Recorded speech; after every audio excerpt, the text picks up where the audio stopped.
अस्सलाम वालेकुम। पस पर्दा हक़ाइक़ सनसनी खेज़ इंकशाफ़ात प्रोग्राम बेनकाब। मैं हूं आपके साथ सिफ़ान खान। IMF का एलामिया सामने आया था रात में, और इस एलामिया में क्या था वो नुकात आपके सामने रखते हैं। इसके बाद इस प्रोग्राम में कुछ अहम सवालात उठाते हैं। इस एलामिया के मुताबिक IMF पाकिस्तान के दरमियान मुज़ाकरात का जो एलामिया जारी हुआ था, जो एक्सटेंडेड फंड फैसिलिटी है, ये तकरीबन 31 जनवरी से 9 फरवरी तक इसके मुज़ाकरात हुए। इस सिलसिले में पाकिस्तान के साथ वर्चुअल मुज़ाकरात जारी रहेंगे। और वज़ीर आज़म शहबाज शरीफ ने प्रोग्राम के हवाले से जो ख्यालात दिए उसकी IMF कदर करता है। IMF के एलामिया में लिखा हुआ है, पॉलिसी और मालियाती जरूरियात पर मुज़ाकरात हुए हैं। मुल्की और गैर मुल्की कर्जों की अदायगी और महसूलात के हवाले से बातचीत हुई है। पाकिस्तान को मुस्तकिल बुनियादों पर महसूलात बढ़ाने की ज़रूरत है। IMF ने पाकिस्तान की रेवेन्यूज़ के ऊपर और सोर्स ऑफ रेवेन्यूज़ के ऊपर सवालात उठाए और कहा जी कि बढ़ाने की ज़रूरत है, सब्सिडीज़ को ख़त्म या कम करना है, एक्सचेंज रेट बेहतर होने से पाकिस्तान में डॉलर की तरसील बेहतर होगी और तवानाई के गर्दिशी कर्जे को ख़त्म करने के लिए इक़दाम ज़रूरी हैं। इन पॉलिसी लेवल पॉइंट्स पर अमल दरामद से पाकिस्तान में दोबारा मैक्रो इकोनॉमिक इस्तेहकाम यानी स्टेबिलिटी आएगी और पॉलिसियों पर अमल दरामद के हवाले से आने वाले अयाम में बातचीत जारी रहेगी। मैं आपको ये बताता हूं कि एक दो अहम वजूहात जिस बुनियाद पे कहा गया कि MEFP में डिले हुआ, एक तो प्रायर एक्शंस पे इंप्लीमेंटेशन थी और दूसरी बात वो एश्योरेंसेस थी जो हुकूमत की तरफ से जो आपकी एक्सटर्नल जो आपको इन्फ्लोज आने हैं उनकी एश्योरेंसेस के ऊपर या उनकी रिलायबिलिटी के ऊपर IMF के सवालात थे। और ये बहुत इंपॉर्टेंट बात आज इसाक डार साहब ने अपनी प्रेस कॉन्फ्रेंस में की है कि ये इशू भी इमरान खान साहब की हुकूमत की वजह से था। एक ऐसा ट्रस्ट डेफिसिट पैदा कर दिया गया है मल्टीलैटरल ऑर्गेनाइजेशन और हुकूमतें और पाकिस्तान या रियासत पाकिस्तान के दरमियान। कोई भी वजीर खजाना, कोई भी हुकूमत हो, वो अगर इस मल्टीलैटरल ऑर्गेनाइजेशन IMF से या वर्ल्ड बैंक या कहीं भी डील कर रही होगी तो उसका ट्रस्ट डेफिसिट जीरो पर आ चुका है। उन्होंने क्या कहा कि जिम्मेदारी के ऊपर जो उन्होंने कहा था डार साहब ने, लेट्स से दिस, उन्होंने क्या कहा, लेट्स से दिस की भी जिम्मेदार पिछली गवर्नमेंट है, क्रेडिबिलिटी गैप है, उनको ट्रस्ट नहीं है। वो कहते हैं कि जी ये इस मुल्क में एग्रीमेंट करने के बाद ना सिर्फ इंप्लीमेंट नहीं पिछली हुकूमत ने किया बल्कि रिवर्स कर दिया। जब वोट ऑफ नो ट्रस्ट आया उनके खिलाफ तो उन्होंने कहा जी कि अब जाने लगे तो अब इसको उल्टा कर जाए। ये निशानदेही है 24 अप्रैल 2022 को आने वाली IMF की प्रेस रिलीज में, जिसमें IMF ने खुद भी इस बात को तस्लीम किया कि IMF का 7th रिव्यू इस वजह से डिले हुआ था कि इमरान खान साहब ने 28 फरवरी 2022 को एक अनफंडेड सब्सिडी का ऐलान कर दिया था। यानी पेट्रोल की मसनूआत की कीमतें बढ़ाने के बजाय कम कर दी थी और उनको फिक्स कर दिया था। और IMF ने भी इस बात को लिखा था अपनी प्रेस रिलीज के अंदर 24 अप्रैल 2022 को। मेरे साथ वज़ीर आज़म के मामले खुसूसी कैसर अहमद शेख साहब प्रोग्राम में साथ मौजूद हैं। शेख, आपका बहुत शुक्रिया, आपने वक्त दिया, प्रोग्राम में ज्वाइन किया। सर, ये बताएं कि ये जो मामला है कि रिलायबिलिटी गैप जो है, हम इसी को दूर करने की कोशिश कर रहे हैं यानी अभी तक हम नताइज ही भुगत रहे पिछली हुकूमत के। अभी तक आपकी टीम या कोई भी टीम है वो नताइज ही भुगत रही है जो पिछले बार हुआ है उसका। सफियान, बिस्मिल्लाहिर्रहमानिर्रहीम, आप दुरुस्त कह रहे हैं कि हमारा जो रिलायबिलिटी या हमारा जो रेफरेंस है या कॉन्फिडेंस हम इन इदारों के साथ नहीं बना सके, इसमें हमारी अपनी गलती हैं। देखिए ना, जब हम अपने आप को बिल्कुल साफ शफाफ रखेंगे और जो कमिटमेंट करेंगे उसको पूरा करेंगे तो तभी हमारा किसी भी जगह, आप कोई प्राइवेट सेक्टर में देख लें, आप किसी भी जगह देख लें, आपका जो जो कमिटमेंट होती है उसका पूरा होना, उसका वो रेफरेंस आपका होता है। तो यही चल रही है। जब कुछ डॉक्यूमेंट्स में जो हमने उनको दिखाया और वो पूरा नहीं हुआ, और उसके बाद ये अभी जो पेट्रोलियम लेवी का हमने उनसे तय किया और बाद में हमने पेट्रोलियम की कीमत घटा दी, तो उनके ध्यान में देखिए ना ये बात रहती है। तो आइंदा से भी हमें केयरफुल होके नेगोशिएशन में जाना चाहिए और वो जो हकीकत है, जो साफ सुथरी बातें हैं, कि हमारे मुल्क का पूरी दुनिया में परसेप्शन जो है ना वो बेहतर है, ये बड़ा इम्पोर्टेंट है। और अभी देख रहे हैं हमें कि किस मुश्किलात से हमें गुजरना पड़ रहा है, जिस तरह ये नेगोशिएशन हो रही है। अच्छा, ऐसा सर, एक तो नेगोशिएशन हो रही है, दूसरी तरफ एक प्रोपेगेंडा मशीन जारी है जो मुसलसल अनसर्टेनिटी या हैजान की कैफियत पैदा कर रही है कि मुआहिदा नहीं होगा, पाकिस्तान डिफॉल्ट कर जाएगा। चंद माह से ये मामला जारी है, बिला सियासी तफरीक कुछ लोग हैं जो हर कोई पैदा कर रहा है, कोशिशें कर रहा है। ये स्टाफ लेवल एग्रीमेंट कल रात भी नहीं हुआ और उससे फिर दोबारा ये फैक्ट्री ऑन हो गई और इसने फिर प्रोपेगेंडा शुरू कर दिया कि हमारे मुज़ाकरात फेल हो गए। मैं चाहूंगा कि आप इसकी तरदीद या तस्दीक करें, क्या फेल हो गए मुज़ाकरात या डिफॉल्ट का खतरा बढ़ गया है या हम नजदीक हैं इस मुआहिदे के? क्या बात है कैसर साहब? देखिए, अभी आप खुद सुना रहे थे, जो इसाक डार साहब अपनी पूरी बात खुल के बात कर रहे थे कि हम नज़दीक हैं उस मुआहदे के, लेकिन मुआहदा फाइनलाइज तो नहीं हुआ ना। स्टाफ लेवल का जो मुआहदा है, वो हकीकत तो यही है कि हमारा ख्याल था कि हम उनके जाने से पहले पहले ये स्टाफ लेवल का मुआहदा तय हो पाएगा। लेकिन कुछ चीज़ें ऐसी हैं ना, क्योंकि देखिए मैं खुद तो उसमें शामिल नहीं हूँ, मैं तो वही बात जो कि सामने आती है वही बता सकते हैं ना।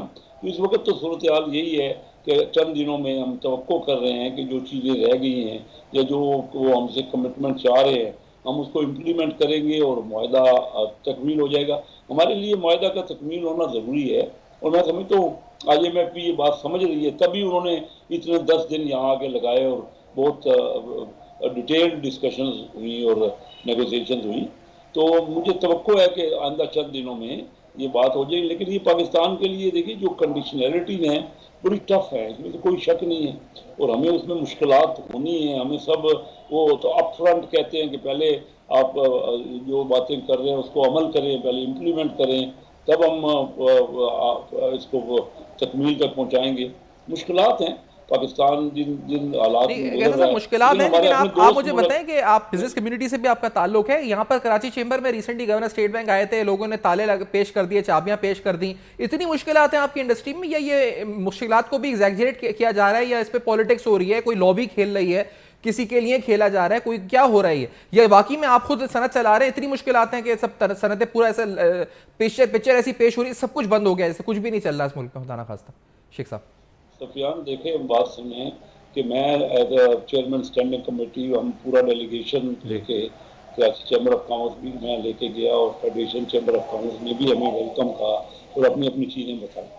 असल में गवर्नर स्टेट बैंक तो उनसे मिल भी नहीं रहे थे, ज्यादती कर रहे हैं ना। हम अपने यानी इदारों को भी हमें चाहिए कि ज़्यादा लोगों से इंटरेक्शन करें, चाहे वजीर ख़जाना हो, चाहे ये गवर्नर स्टेट बैंक हो, चाहे FBR के चेयरमैन हो। तो ये जब तक मैं आपसे कहता हूँ, मैंने प्राइम मिनिस्टर साहब से कहा कि 8 महीने 9 महीने अब ये हुकूमत को 9 महीने हो गए, तो कोई भी एक भी वजीर ख़जाना, चाहे पहले मिफ्ता इस्माइल हो या इसहाक डार हो, वो स्टैंडिंग कमेटी फाइनेंस में भी नहीं आते। अब हम किस से बातें सुनें? जो फर्स्ट हैंड इंफॉर्मेशन है अगर वो आप अपनी असम्बली को भी नहीं पहुंचाएंगे, तो यही तो गैप है, यही तो ये क्यों हो रहा है हमारे मुल्क में। मुझे जाना पड़ा ना, हालांकि हमारे पास भी पूरी इंफॉर्मेशन नहीं थी और वो मुलाकात भी जो करवाई, जो गवर्नर स्टेट बैंक आए, मैं फिर स्टेट बैंक में गया और मैंने अपनी सारी कमेटी हमारी थी और उनसे हमने कहा आप क्यों नहीं जाते उनके पास, उनके जाएं, उनको समझाएं जाके कि भाई क्या प्रॉब्लम है। वो तब गए तो, और जो आप कह रहे हैं ना मुश्किलात, इसमें कोई शक नहीं है। पिछले 2-3 महीने से जिस मुश्किलात से हम जो बैंक जिस तरह की मैनिपुलेट कर रहे हैं, आपसे पहले भी प्रोग्राम हो चुका है, हमने उनको 3 महीने से कहा था पहले कि हमें बताएं तो सही क्या एक्शन कर रहे हैं बैंकों का। वो तो उस वक्त तो देखिए ना, हम डॉलर का रेट मुख्तलिफ लगा रहे थे और मुख्तलिफ बैंक मुख्तलिफ रेट दे रहे थे, लेकिन अब तो हद हो गई ना। अब तो तमाम डॉक्यूमेंट जो हैं वो क्लियरली हो रहे, दे ही नहीं रहे जो आए हुए हैं लोगों के, जो कॉन्ट्रैक्ट पे या जो आया है वो तो सारे इनका तकरीबन 10,000 कंटेनर पोर्ट पे है और जो LC के अगेंस्ट आए हैं डॉक्यूमेंट वो भी नहीं मिल रहे और वो जो कॉन्ट्रैक्ट पे या आए हुए हैं तो वो तो वैसे ही बेचारे रुल गए, उनको कंटेनर चार्जेज उनके पड़ गए और इस तरह ना नई LCयाँ खोल रहे हैं। और वो गलत नहीं कह रहे जो कह रहे अपनी चाबी, जब किसी इंडस्ट्री के पास रॉ मटेरियल नहीं होगा तो वो क्या करेगा, वो इंडस्ट्री बंद करेगा और अपने अपने लोगों को जो उसके वर्कर हैं या जो उनकी मैनेजमेंट है उसको वो उनको हटाएंगे ना, उनको वो बेरोजगार हो जाएंगे तो क्या। और लेकिन कैसे सर अभी तो बिजली कीमतों में और इजाफा होगा, अब तो आप खुद भी इस काबीना में, आप तो वज़ीर-ए-आज़म के मामले में खुश हैं, अब किस तरह फेस करेगी आपकी सनत, क्या करेगी? क्योंकि अभी इसहाक डार साहब ने जो प्रॉब्लम आइडेंटिफाई की थी, प्रॉब्लम जो उन्होंने बताई थी, नाज़रीन मुझे जरा सुना भी देते हैं, उन्होंने जो बात की जिसमें उन्होंने बिजली कीमतों में जो फर्क है, लेट्स हियर दिस की आपको बताते हैं आगे होने क्या जा रहा है, लेकिन पहले सुनते हैं कि इन्होंने कहा क्या, लेट्स हियर दिस बस क्या कहा है।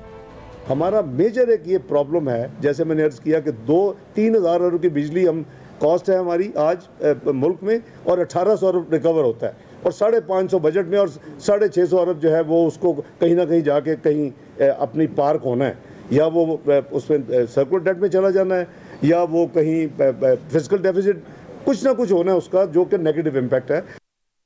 तो कैसा साहब, अब तो टैरिफ्स भी रिवाइज होंगे, 650 अरब की सब्सिडी है अलग है, फिर गैस के अंदर सर्कुलर डेट अलग है, वो भी रिवाइज होगा, फिर ये तो सब हमें करना पड़ेगा फॉर IMF, बल्कि प्रायर एक्शंस में ये सब कुछ है, डिस्काउंट रेट मजीद बढ़ेगा, तो ये सब चीजें तो होनी है। आगे सनत को क्या हालात नजर आ रहे हैं आपको, आप किस तरह फेस करेगी सनत आपकी? सफियान आपको पता है मैं 36 ईयर्स एगो 1987 में Karachi chamber of commerce industry का प्रेसिडेंट था, मैंने बहुत से इलेक्शन लड़े और सब बिजनेसमैनों से मेरा इंटरेक्शन है। जो आप कह रहे थे ना हम क्या कर रहे हैं, हमारा जो सागदार साहब कह रहे हैं बिजली का, जब हमारी पिलफरेजी आज तक हम ठीक नहीं कर सके, जो चोरी है, हम स्मगलिंग को ठीक नहीं कर सके, हम अंडर इन्वाइसिंग ओवर इन्वाइसिंग को ठीक नहीं कर सके, हमारा रेवेन्यू नहीं आ रहा। देखिए इंडिया 1990 में हमसे 4 गुना इकानमी थी, आज इंडिया 12 गुना इकानमी हो गई है, लेकिन उनका क्योंकि रेवेन्यू भी उनका इकानमी का 17% है और हमारा 10% है, तो उनका रेवेन्यू हमसे 21 गुना हो गया। इस वक्त इंडिया का अगर हमारी 6,000 अरब पाकिस्तानी रुपए रेवेन्यू था, तो उनका रेवेन्यू 1,40,000 अरब पाकिस्तानी रुपया होगा। तो कि हम क्यों नहीं हासिल कर पा रहे, हमारे अपने फॉल्ट हैं। अब मैं आप कह रहे हैं कि हिस्सा हूँ, तो मैंने प्राइम मिनिस्टर साहब से यही गुजारिश की है कि मैं तो सारी जिंदगी यही चाहता रहा हूँ कि कुछ जो हमने मुल्क देखे हैं और ये हमारे पास हल है, हम हल निकाल सकते हैं, बिजनेस कम्युनिटी को कॉन्फिडेंस दिलवा सकते हैं, क्योंकि मेरा उनसे ही इंटरेक्शन था। कैसे साहब आप अभी आप ये सब्सिडी खत्म करने जाएंगे तो आपकी एप्टेमा खड़ी हो जाएगी, लॉबिंग शुरू कर देगी, इन्फ्लुएंशियल उस पे लोग हैं वो हर तरह से वो भी अपनी टैक्टिक्स यूज करेंगे, हर सेक्टर के अंदर कार्टल्स हैं, तो वो किस तरह फिर ये मुमकिन होगा कि सब्सिडीज खत्म हो जाएंगी और एक्सपोर्ट रेटेड या जो जीरो रेटेड रेजीम है उसके लेवल से टैक्सेस के वाले से हो सकेगा? ये मुमकिन है या आपको लगता है? बिल्कुल मुमकिन है रफियान, कोई उनको समझाने वाला होना चाहिए, उनको बताए कि आप मुल्क कहाँ खड़ा है और अमीर आदमी को क्या देना है। ये सिर्फ सब्सिडी हम उन बड़े बड़े इंडस्ट्रियलिस्ट को देखिए, मैं आपको बताऊं, मैं हर अपने प्रोग्राम में कह रहा हूँ, रजा बाकर साहब ने 450 अरब रुपए का टर्फ उनको दे दिया 100 बड़े इंडस्ट्रियलिस्ट को या 100 बड़े बिजनेसमैन को। मिनिमम 5 अरब था, लेकिन एक एक फैमिली ने 20-20, 25-25 अरब रुपए बगैर किसी इंटरेस्ट के कर्ज ले लिया। ये जो आजकल के हालात है ना, 450 अरब रुपए जो कि $2 अरब आज के हिसाब से कम से कम बनता है। अच्छा शेख साहब, ये बहुत इंपॉर्टेंट बात है सर, एक ब्रेक के बाद अगर हम इस बात को कर लें, एक सा ब्रेक लेते हैं नाज़रीन। कैसा शेख साहब जो बात करें बड़ी अहम है, ये जो बड़े बड़े इन्फ्लुएंशियल जो कुछ चंद 100 लोग हैं जो मुख्तलिफ एसोसिएशन बना के लॉबिंग करते हैं, ब्लैकमेलिंग करते हैं, उनको हुकूमत कैसे डील करेगी, ये सवाल उठाएंगे इस ब्रेक के बाद। हमारे साथ रहिए।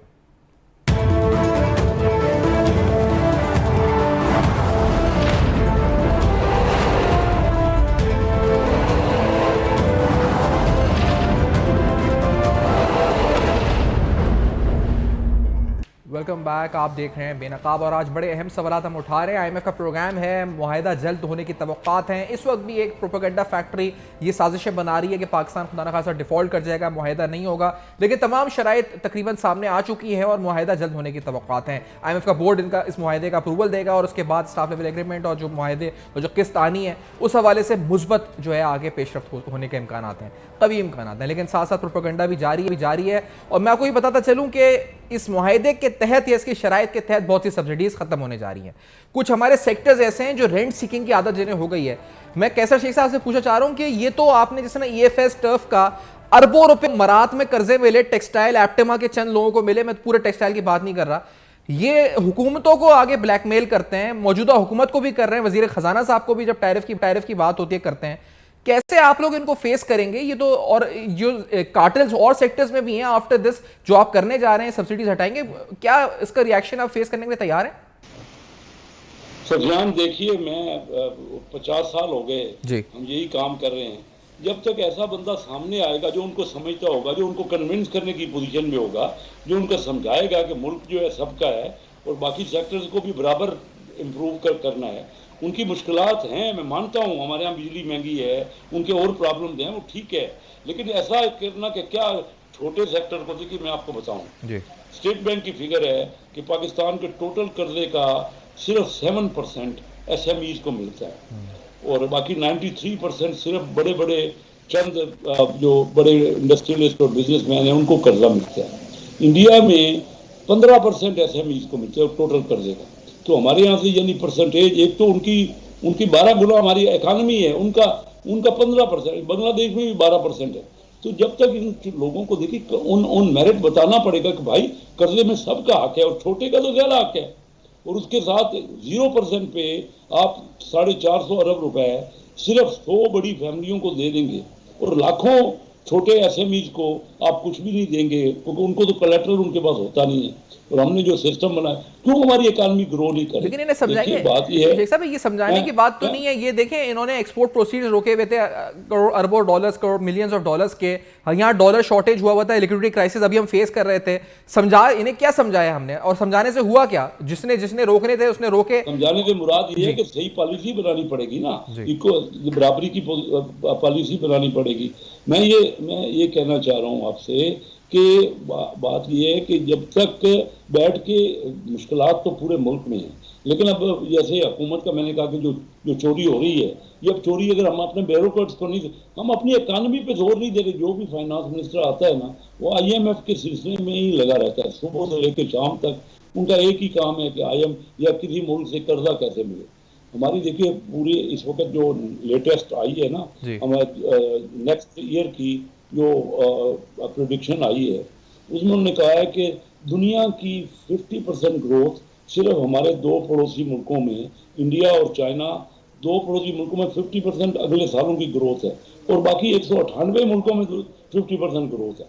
तो ये हमारे ही रीजन ग्रो कर रहा है, हमारे यहाँ जीरो है। तो जब तक आप खुद ग्रो नहीं करेंगे, आपकी इकानमी नहीं बढ़ेगी। और किस तरह बढ़ेगी? सर ये जस्टिफाइड काम करने पड़ेंगे। सर ये जो आपने कहा ना, समझाएंगे या पॉलिसी बनाएंगे, आप ये जिस दिन फैसला करेंगे उसके अगले दिन अखबार में इश्तिहार होगा फ्रंट पेज के ऊपर के फला फला industry on the verge of collapse, prime minister asked to intervene. और ये एप्टिमा, ये तमाम एसोसिएशनें लगा चुकी होंगी। मेरी उम्र गुजर गई है इन्हीं कामों में, इसीलिए तो मैं पॉलिटिक्स में आके मैं यही तो बात कर रहा हूँ। वो तो उनको भी पता होता है कि कौन बंदा क्या कर रहा है। जब खुद आप ऐसे साफ सुथरे हो और आपका पूरा कैरियर हो और लोग समझते हो कि इन्होंने अपने आप को सेक्रीफाइस कर रहे हैं, तो सामने वो भी मानते हैं। हमारे बिजनेसमैन जो है वो मुल्क के खैर खा हैं, वो चाहते हैं, और बड़े बड़े, लेकिन देखिए वो तो एक दूसरे को कन्विंस करने की बात है। और ये नहीं है अगर हम लॉबी करते रहे, जो ब्यूरोक्रेट है वो उनको जब सपोर्ट करेगा, और वो सारे मिलजुल के, और ये बहुत बड़ी करप्शन है हमारे यहाँ, और बहुत इस किस्म की इरेगुलरिटीज हैं जिसको मैं कह दूं, जैसे स्मगलिंग की मैं बात कर रहा हूँ, जैसे अंडर इन्वाइसिंग की बात कर रहा हूँ, ओवर इन्वाइसिंग की बात कर रहा हूँ, जैसे रेवेन्यू शॉर्टेज की बात कर रहा हूँ। ये सब कुछ मिलजुल के हो रहा है। जब तक, और ऐसा बंदे समझने वाले अगर आप वर्ल्ड बैंक से लाते रहेंगे या बाहर के लोग आए, उनको तो पता ही नहीं है कि यहाँ रियलिटीज क्या है। हम लोग उनमें से हैं, सारे ही मेरे अपने लोग, मेरे चिन्योट से मेरा तल्लक है। मसलन कोई भी फैमिली ऐसी नहीं रही कि जब कराची चैम्बर ऑफ कॉमर्स का मैं प्रेसिडेंट रहा, वोट लेके सबसे ज्यादा वोट लेता रहा। फिर मेरा बेटा लाहौर में गया, मरहूम इरफान कैदर से, तो वो लाहौर चैम्बर ऑफ कॉमर्स के बिजनेसमैनों के वोटों से बना। उनको समझते हैं, वो हमारे एक दूसरे के करीब है। उम्मीद करते हैं कि चीजें अपनी जात और मफाद के लिए नहीं कर रहे। सर उम्मीद करते हैं कि ये तमाम आप जो कह रहे हैं बातें, पॉलिसी मेजर सामने आए और ये सारा इंपैक्ट पड़े। मैं बहुत शुक्रिया करूंगा आपने प्रोग्राम किया। कैसे शेख साहब अपनी इस वक्त पॉलिसी हवाले से IMF के डिसीजंस जो होंगे, इसकी इंप्लीमेंटेशन कैसे होगी, और खासतौर पे वो लॉबीज जो इन्फ्लुएंस रखती हैं उन पर इंप्लीमेंटेशन कैसे होगी, उससे बात कर रहे थे। कुछ टैक्सेशन मेजर्स हैं जो इस कहा जा रहा है मिनी बजट की सूरत में सामने आ सकते हैं। वो क्या है, उसका इंपैक्ट क्या होगा, महंगाई की शरह ऑलरेडी कहां पहुंच चुकी है, इन तमाम पर तफसीलन गुफ्तगू इस ब्रेक के बाद हमारे साथ रहेगी।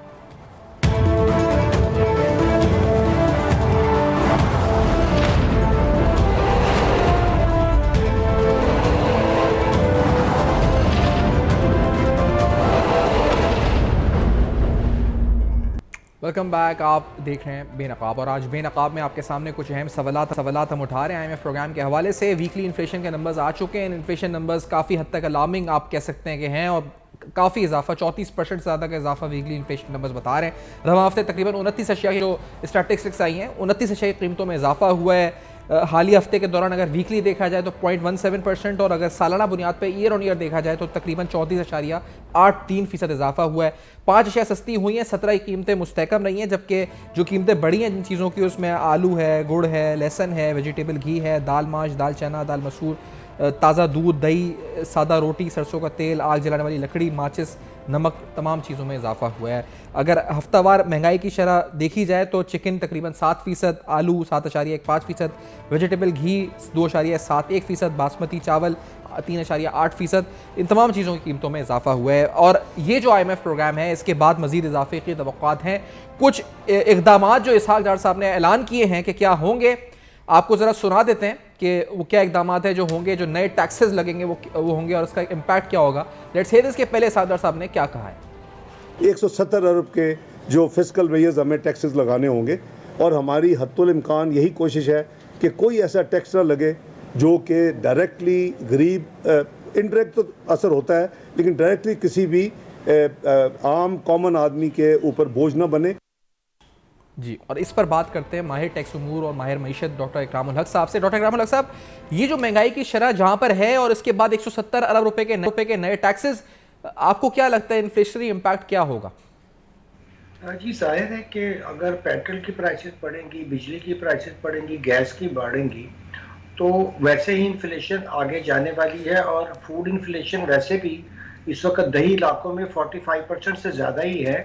और मेरा ख्याल है कि जो हमारा स्टैटिस्टिक का ब्यूरो है, अगर उसके नंबर्स देखे जाएं पिछले हफ्ते के, तो अब ये नंबर्स जो आज आए हैं, मेरा ख्याल है कि इससे थोड़ी ज़्यादा ही फूड इन्फ्लेशन है। और फूड इनसिक्योरिटी का मसला भी है। और जैसे हम जानते हैं कि अगर 17 से 18% सेल टैक्स किया गया, तो उसका इम्पैक्ट जो है वो बराह रास्त कंज्यूमर पर होता है।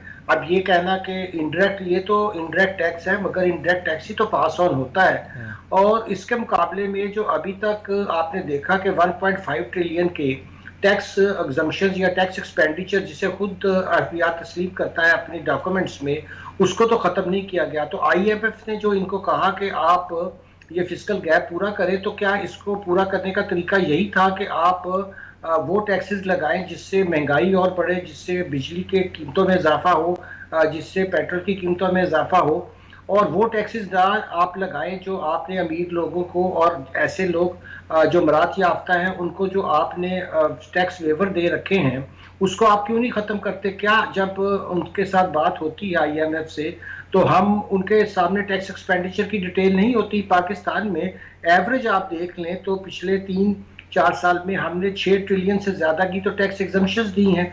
तो क्या ये मुनासिब है इस मुल्क में जहाँ लोग ऑलरेडी जो है वो गुर्बत से की तरफ धकेले जा रहे हैं, जहाँ इन्फ्लेशन इस वक्त हाईएस्ट है, जहाँ हाइपर इन्फ्लेशन की तरफ हम मूव कर रहे हैं, जहाँ लोगों का 2 दिन वक्त का खाना, क्या अब तो 1 वक्त का खाना भी उनके लिए मुश्किल हो रहा है, जहाँ सप्लाई चेन्स की डिसरप्शन से, क्योंकि कंटेनर्स तो बाहर रुके पड़े हैं, हम तो अब दालें भी बाहर से मंगवाते हैं, अब तो हम गंदम भी माशाल्लाह बाहर से मंगवाते हैं। तो इन सारी चीज़ों में मेरा पॉइंट ये है कि क्या वाकई ही गरीब लोगों के ऊपर या फिक्स्ड आमदनी वाले लोगों के ऊपर या मिडिल क्लास के ऊपर ही बोझ डालना जरूरी था, या फौरी तौर पर हम मराद खत्म करके वो टैक्स तो हमें अगले महीने से ही आना शुरू हो जाता है? जाहिर है कि आपने इतनी लंबी लंबी मराद दी हुई हैं और उसको आप खत्म करने का नाम नहीं लेते। तो मेरा तो बड़ा सख्त इस पे एहतजाज होता है कि जब भी आईएमएफ का प्रोग्राम होता है, इस बेल आउट के साथ गरीब लोगों के लिए तो डेथ ब्लो होता है, क्योंकि इनके लिए तो ये बेल आउट होता है अपनी ही नाकामियों की वजह से, अपनी ही साल हर साल की पॉलिसियों, गलत पॉलिसियों और हिकमत अमली की वजह से ये मुल्क का नुकसान करते हैं, हमें कर्जों के जाल में फंसाई चले जाते हैं, कोई डेट रिटायरमेंट का इनके पास प्रोग्राम नहीं होता है, फिस्कल डेफिसिट इनसे कंट्रोल नहीं होता है। और जब आईएमएफ आगे कहती है कि भाई ये मुआहदे आप पूरे करें, तो वो उठाकर गरीबों पे और टैक्स लगा देते हैं। ये बहुत ही जुल्म और ज्यादती की बात है। और डॉक्टर साहब ये बताएं, क्योंकि ये जो सब्सिडीज़ है खासतौर पे 650 अरब रुपए की, ये ख़त्म होती हुई आपको नज़र आती हैं? क्योंकि ये तो, और जो लॉबीज जिससे आप जिक्र भी कर रहे हैं इन्फ्लुएंशियल्स की हैं, वो मुख्तलिफ एसोसिएशंस बनी हुई हैं, लॉबिंग करते हैं, ब्लैकमेलिंग करते हैं, ये हुकूमत इतनी, आपको लगता है ये कर पाएगी? इतनी इसमें इस्तेदाद है कि ये कर पाएगी? नहीं, बिल्कुल नहीं। आप देख रहे हैं कि ट्रेडर्स पे जो टैक्स लगा वो उन्होंने बिल्कुल वापस ले लिया। इस मुल्क में आप और मैं तो टैक्स देते हैं, क्योंकि आपकी सैलरी पे भी टैक्स कट जाता है, हमारा भी 10% टैक्स इन एडवांस काट लेते हैं। मगर ये जो तबकात हैं जो कि इनके वोट बैंक हैं, इन पे ऊपर ये कभी भी टैक्स नहीं लगाएंगे। और यहाँ इस इलेक्शन ईयर में ये पॉपुलर किस्म की चीजें करेंगे। कभी आप देखेंगे कि प्राइम मिनिस्टर लोन का, पहले पीली टैक्सियों का क्या हुआ, नीड, और इस तरह की सारी स्कीमें अल्टीमेटली जाकर आप देखते हैं कि वो जाया हो जाती हैं और पोलिटिसाइज करते हैं। और जहां टैक्स लगाने चाहिए, आप क्यों नहीं, ये जो मैं अर्ज कर रहा था आपको कि पाकिस्तान का अगर आप सेकंड शेड्यूल उठा के देखें इनकम टैक्स का, और इस तरह 6 स्केड्यूल देखें, फिर आपने बहुत सी उन सब्सिडीज का जिक्र किया। इस मुल्क में जिनके क्लाउट है, जो इनके वोट बैंक में हैं उनको तो ये बिल्कुल हाथ नहीं लगाते और बड़ी मासूमाना अंदाज में आकर कह देते हैं हम कोई ऐसा टैक्स नहीं लगा रहे जिसका असर आम लोग की जिंदगी पे होगा।